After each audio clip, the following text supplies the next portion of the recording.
এই শহরটা সব সময় এমন ছিল না। এখন সবকিছু শান্ত, চুপচাপ। কিন্তু এই দেয়ালগুলো, এই গলিগুলো সব মনে রেখেছে। একটা রাত ছিল, যে রাতে হাওয়া বদলে গিয়েছিল। মানুষ দৌড়াচ্ছিল, দরজা বন্ধ হচ্ছিল, ভয়ের শব্দ ছড়িয়ে পড়ছিল চারদিকে। কেউ জানতো না পরের মুহূর্তে কি হবে, কিন্তু তবুও একটা কণ্ঠ শোনা গিয়েছিল, বাংলাদেশের স্বাধীনতা।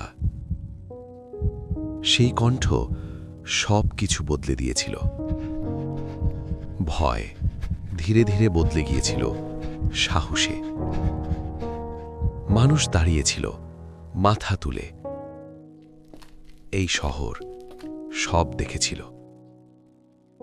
আজ সবকিছু আবার শান্ত, কিন্তু এই শহর ভুলে যায়নি। এই শহর মনে রাখে।